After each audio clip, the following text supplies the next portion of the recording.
प्यारे साथियों, आज हम लोग बात करेंगे एसएससी रेलवे के एग्ज़ाम में पूछा गया इम्पोर्टेंट क्वेश्चंस जो कि लाभ और हानि का क्वेश्चंस है। ठीक है, उस पर हम कुछ क्वेश्चंस लेके आए हुए हैं इस वीडियो में जो आपके लिए बहुत ही फायदेमंद होगा। तो देरी ना करते हुए स्टार्ट करते हैं। एक क्वेश्चन है, एक वस्तु को 750 रुपये में बेचने पर 25% का लाभ होता है, तो उसी वस्तु को 660 रुपये में बेचने पर होने वाला प्रतिशत लाभ ज्ञात कीजिए। ये आरआरबी एनटीपीसी 2021 का क्वेश्चन है। पहले आप लोग अटेम्प्ट करो, फिर मैं बताता हूँ। तो क्या करेंगे, इसमें 750 रुपये में बेचने पर 25% का क्या हो रहा है, उसको लाभ हो रहा है। तो कह रहा है 660 रुपये में बेचने पर क्या होगा। तो इसका मतलब है कि 750 रुपया बराबर क्या होगा। और मान लो क्रय मूल्य कितना परसेंट होता है, 100% किसी भी वस्तु का क्रय मूल्य होता है। तो 25% लाभ पर बेच रहा है, इसका मतलब वो किसके बराबर है, 125% के बराबर है। तो 660 रुपया कितना परसेंट के बराबर होगा, बस इसको आप निकाल लीजिए और आपके पास आंसर आ जाएगा। तो जब आप कैंसिल करोगे 25 से 3 बार में, 25 से 5 बार में, ये करोगे 22 बार में, तो कितना आ गया, 110%। इसका मतलब 100% से कितना ज़्यादा हो गया, 10%। तो आंसर क्या हो गया, 10% लाभ। मेरे ख्याल से समझ में आया होगा आपको। ठीक है, तो चलिए नेक्स्ट क्वेश्चन पे चलते हैं।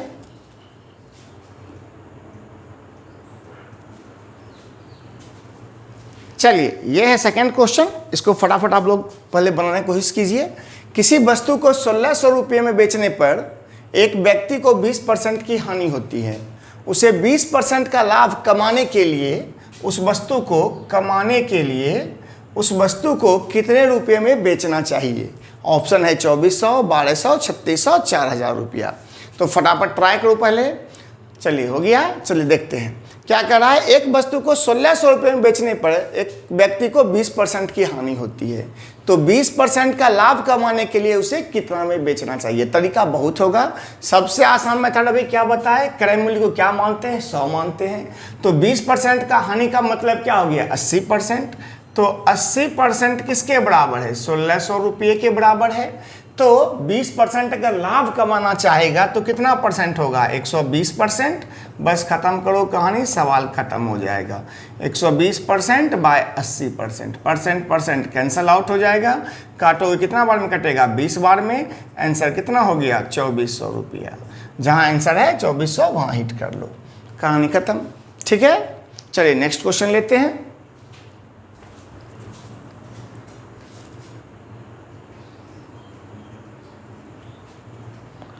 आइए बच्चे, इस क्वेश्चन को भी फटाफट सॉल्व करते हैं।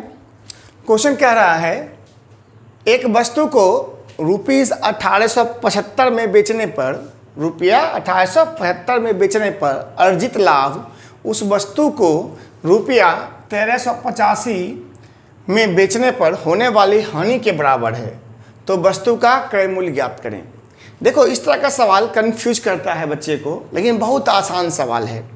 यहाँ पे याद रखना कि अगर आपको ये दे रखा है कि किसी वस्तु को 1875 में बेचने पर होने वाला लाभ और कुछ रुपया 1385 में बेचने पर होने वाली हानि के बराबर है, तो क्रय मूल्य जब भी पूछे तो सीधा याद रख लेना इसका आंसर, क्रय मूल्य बराबर जितना में बेच रहा है, ठीक है, जितना में बेच रहा है प्लस हाँ लाभ पे इतना में बेच रहा है, और उसके बाद जितना में हानि पे बेच रहा है, दोनों को जोड़ लो और डिवाइड बाय 2 कर दो। बस यही करना है आपको, आंसर कंप्लीट हो जाएगा।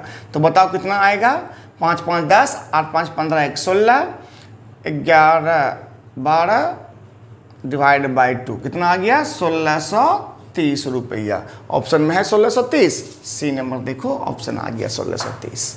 मेरे ख्याल से आपको बहुत अच्छा लगा होगा। ठीक है, तो याद रखना इस बात को कि जहां भी अगर आपसे ये दे रखा हो कि इतना रुपया में बेचने पर लाभ हो रहा है और उतना ही हानि हो रहा है कुछ रुपये में बेचने पर, तो क्रय मूल्य बताओ। क्या करना है आपको, दोनों को जोड़ करके डिवाइड बाय 2 कर देना है। ठीक है, चलिए नेक्स्ट और एक क्वेश्चन ले लेते हैं। देखिए, ये भी एक छोटा सा प्यारा क्वेश्चन है। कह रहा है, एक आदमी ₹16 में 20 वस्तुएं खरीदता है और उन्हें 1.5 रुपये प्रति वस्तु की दर से बेच देता है। तो मतलब क्या हो गया कि 16 रुपये में 20 वस्तु खरीदा और 1.5 रुपये के दर से क्या किया, उस वस्तु को बेच दिया, दर से दे रखा है, तो उसका प्रतिशत लाभ याद करें। तो आपके लिए दो तरीका है कि आप तो हर एक वस्तु का दाम निकाल लो, क्रय मूल्य, और उसके बाद इक्वेट करो। इससे बेहतर है क्या कि एक बार बताओ कि 16 रुपया में 20 वस्तु खरीदा, तो इसका मतलब है कि 20 वस्तु का क्रय मूल्य कितना हो गया, उसके पास 16 रुपया हो गया। अब बेचने का जब बारी आया है तो वो 1.5 रुपया के दर से बेचता है, तो कितना बेचेगा, 20 का 20 में बेचेगा, तो सीधा इसका विक्रय मूल्य ज्ञात करो। विक्रय मूल्य कितना हो जाएगा 20 वस्तु का, 1.50 गुना 20, तो 1.5 को 20 से मल्टीप्लाई करोगे तो कितना आ जाएगा, 30 रुपया आएगा ना जी। तो कितना आ गया, विक्रय मूल्य हो गया 30 रुपया, और खरीदा कितना में है, 16 रुपया में। तो खरीदा 16 में है, बेचा 30 रुपया में, तो लाभ कितना हुआ जरा बताओ हमको, लाभ कितना का हो गया, 30 माइनस 16 14 रुपया का, तो प्रतिशत लाभ निकाल दो, तो कितना हो जाएगा 14 गुना 100 बटे 16, यही होगा आंसर आपका। प्रतिशत लाभ बराबर क्या हो जाएगा, 14 गुना 100 बटे 16, 4 से काट दो इसको, 4 से 25 बार में आएगा, 2 से 2 बार में, 2 से 7 बार में, 177 बटे 2 कितना हो गया, 87.5% का लाभ हो गया। समझ में आया, तो आंसर आपका हो गया कितना, बी नंबर। ठीक है, तो अगर आपको वीडियो ये अच्छा लग रहा है तो इसको लाइक, सब्सक्राइब और शेयर कीजिए, अधिक से अधिक आदमी के बीच में इसको फैलाइए, ताकि हम आपके लिए कुछ और वीडियो बनाएं। अभी वीडियो ज़्यादा लेंदी नहीं कर रहे हैं, हम आपका रिस्पांस देखेंगे, उसके हिसाब से फिर आगे हम और वीडियो बनाते चले जाएंगे छोटा छोटा पार्ट के लिए। ठीक है, चलिए।